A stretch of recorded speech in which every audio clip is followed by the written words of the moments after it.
Spring. It's a compression recovery wrap that improves circulations in sportsmen. And currently what I'm working with is a 3D printed fabricated scaffold for bone fracture treatment, where I get excited, right? So working with multidisciplinary groups.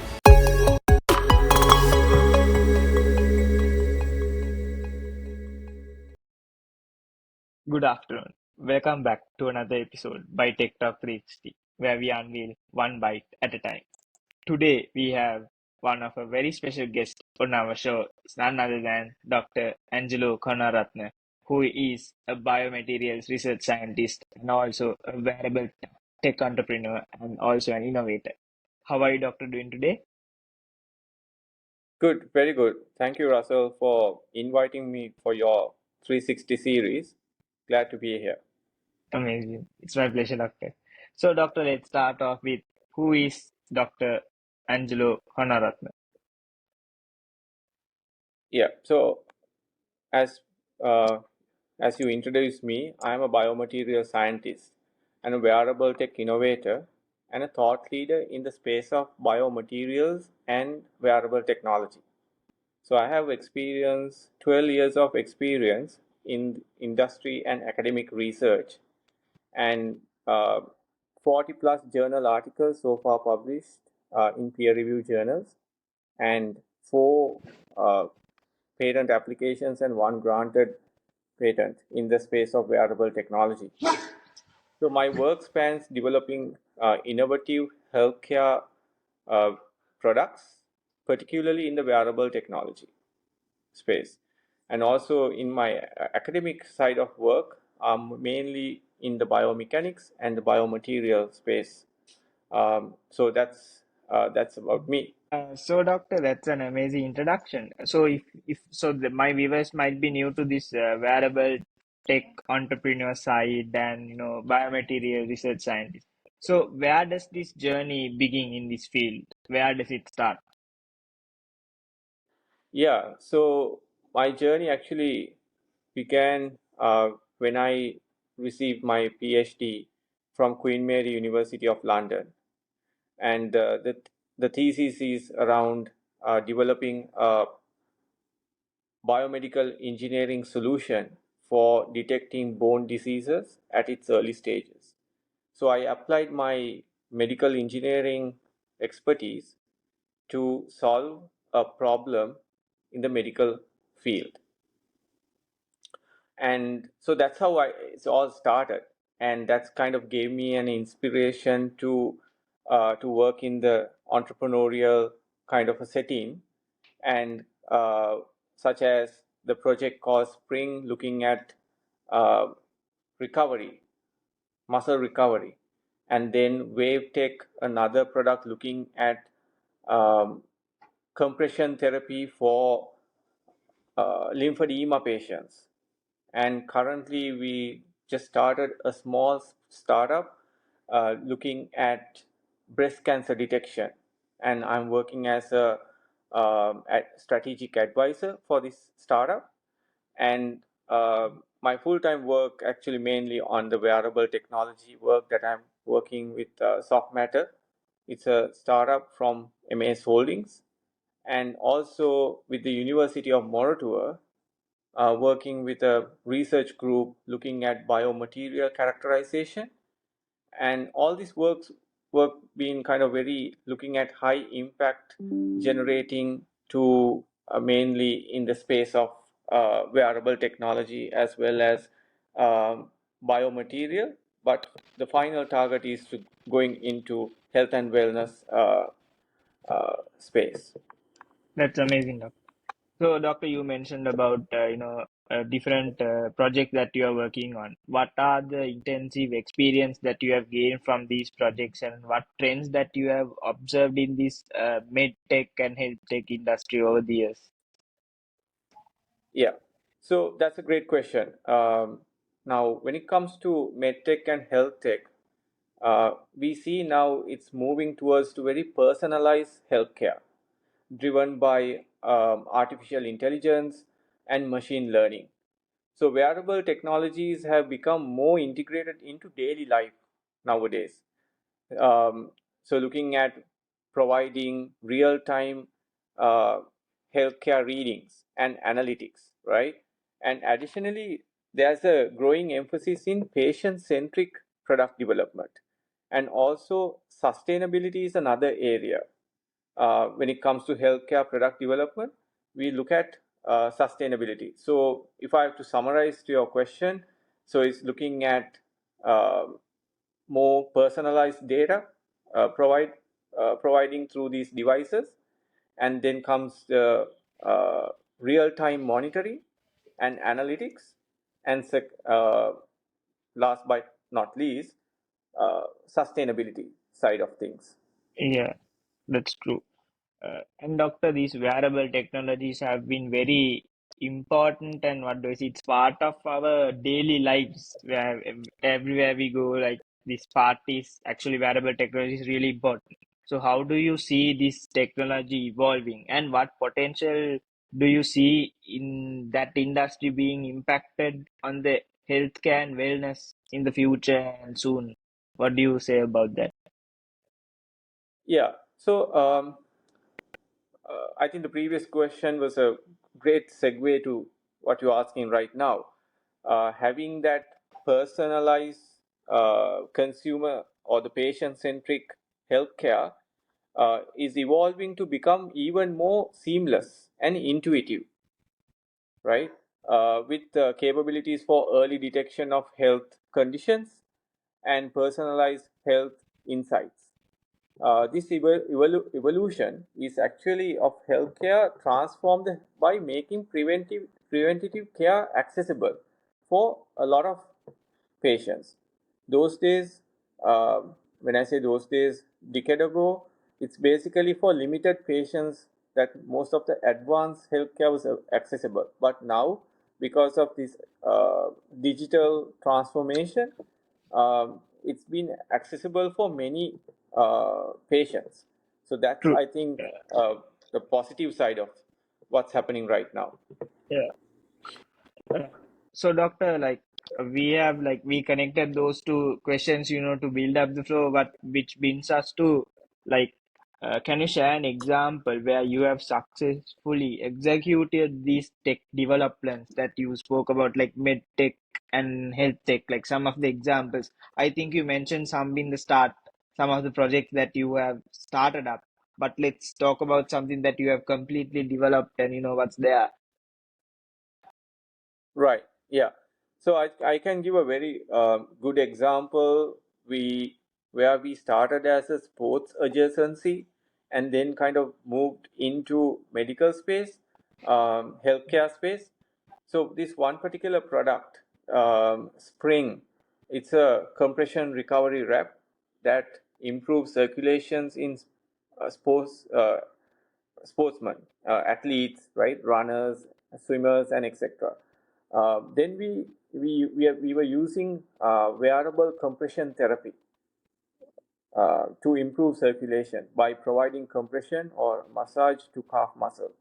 We looked at, we saw a space that need this compression therapy in the medical area, looking at compression therapy for uh, lymphedema patients. So they require circulation improvement gadget, and these sort of devices were available. However, they were plugged into a wall socket, so you are stationary while you are having this therapy. So we looked at this space and we innovate the space by uh, improving circulation by wearable device that covers your body part. So it's, if it is a if you are suffering this particular condition with your lower extremities, that means legs, or upper extremities, hands, especially when it comes to hands, especially breast cancer patients after mastectomy, they get these circulation issues. So you get the swelling in your arm, right? To improve circulation, to manage this condition, you need to improve circulation. So we developed upper arm compression device to improve circulation. So now we are kind of working with medical practitioners to fine tune this product and working with few B2B partners, um, working on different form factors of products. Some are for full leg, some are for full arm. That's, I think, a good example how we looked at this space from sports to all the way then to the medical by but using the same technology by fine tuning it here and there. So, just a small question, Doctor. Spring is available in the market to purchase, or how does that work? The Yeah, so product. yeah, so the spring product going through the second version of it right now. Oh, Uh, okay. it was from 2018 to 2022. It was available to purchase, but now we are kind of looking more heavily on the medical side of products. Oh, amazing, amazing, Doctor. That's some wonderful example to start off with. So, Doctor, you mentioned about the academic research that you have done. So, there's a lot of youth listening to our conversation and watching this podcast throughout. So, what breakthroughs or advancement excite you in this field, and what keeps you motivated and drive to work every day and find innovation ideas in this field of biomedical engineering and wearable tech entrepreneurship, like what keeps you engaged in this field? Yeah.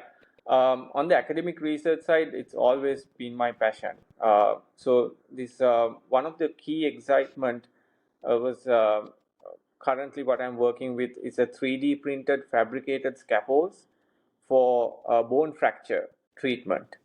So this was a project we started in 2016 when I was at University of Moratuwa. Um, I played the role of principal investigator from University of Moratuwa, and it's a collaboration with Imperial College London. And we got a grant from NIHR UK to identify solutions for global health, one of the global health challenge. The global health challenge is developing medical tools for, especially for accidents and blast injuries, um, especially focusing on third world countries, right? And uh, I'm so I, it's a very broader research project, but just to uh, focus on what I kind of worked on and keep on time.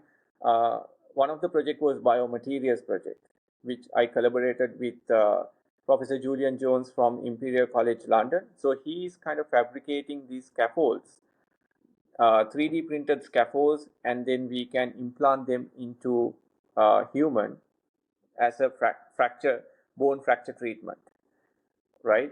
And the first project started as characterizing these scaffolds by using 4D image analysis software that was developed by my PhD student Achinta.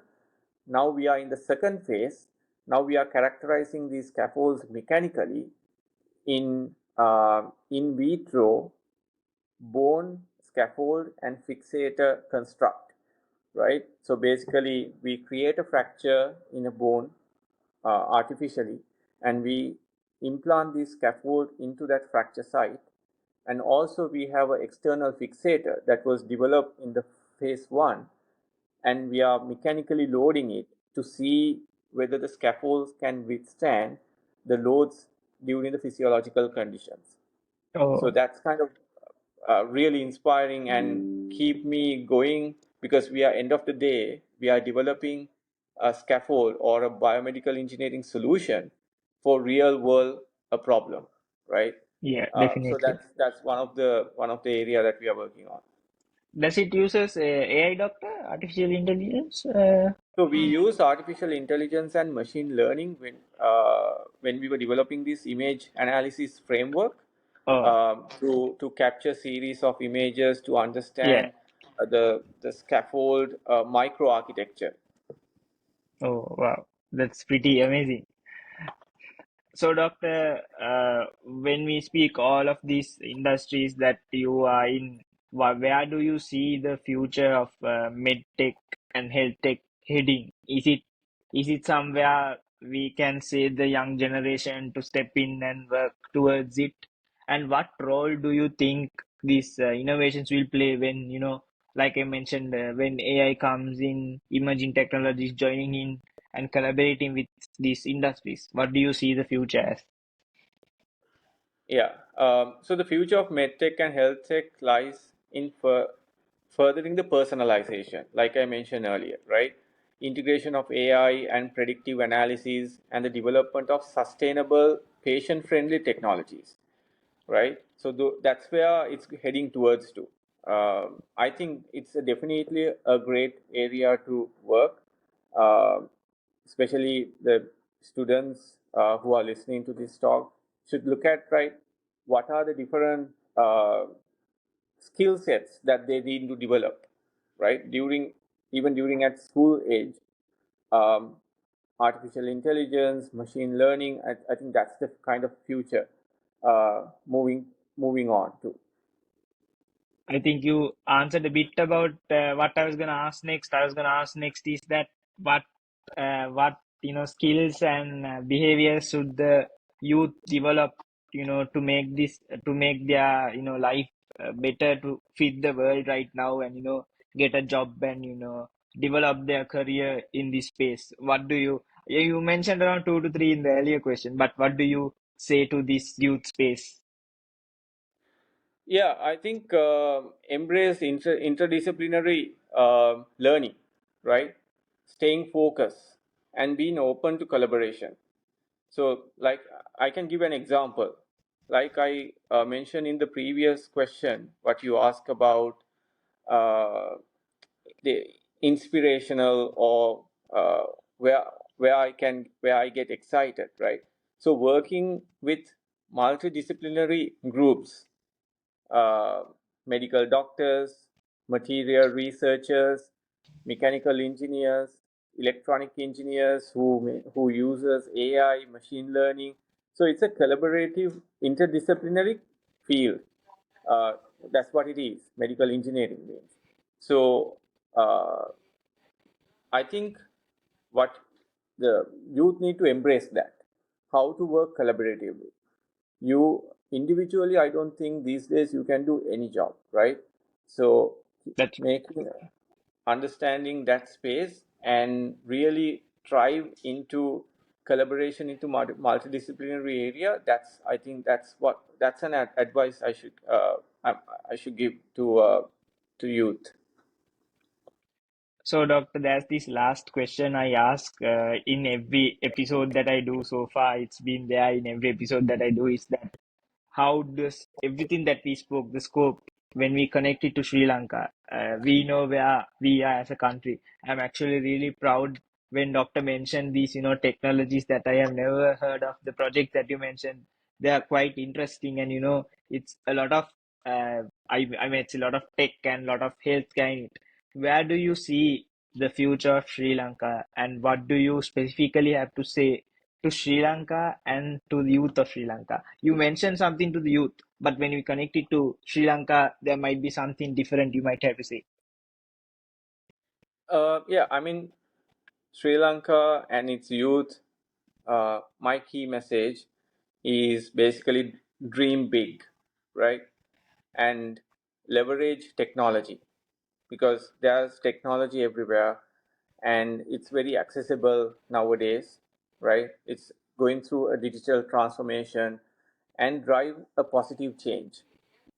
So the future belongs to those who are willing to innovate and apply their skills uh, towards solving a problem uh, that requires by everyone or majority, right? So I think your creativity, right, energy and passion have the power to make a lasting impact. That's what definitely we all should look out to, especially the youth in Sri Lanka uh, and in at large the world, right? Look at Definitely. creativity, energy, and passion towards to a positive and a lasting change, impactful change. Absolutely. Thank you so much, Doctor, for taking your time and joining into this podcast. It's been really inspiring and amazing about the projects that we speak and all the head tech and med tech tips that you share to the youth. It's been really amazing. Thank you so much. Let's just share some final words on the podcast, Doctor. Sure. So, I mean, thank you very much for this opportunity, Russell, again, right? I think what you are doing, capturing people who are currently working on different areas in the tech and trying to inspire the youth, I think that's great.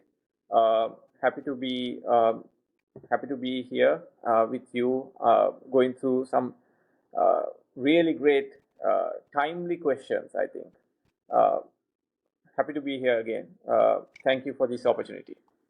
You're welcome, Doctor. If there's anyone who wants to connect with you or get some tip or knowledge about anything that you do and your space, are they open to connect with you on LinkedIn, or how does that Yes, go? yeah, I think the LinkedIn is the best place to connect with me. I'm fully open to have any conversation if it is just a piece of advice uh, for them to understand career opportunities or after advanced level what they want to do, what are the areas that they want to go into. Even that sort of a small question, I'm happy to advise. Amazing, Doctor. Amazing. Thank you again. Thank you very much, Doctor, for spending your time. See you again in the next episode. That's Tech Talk 360, unveiling one bite at a time. Thank you.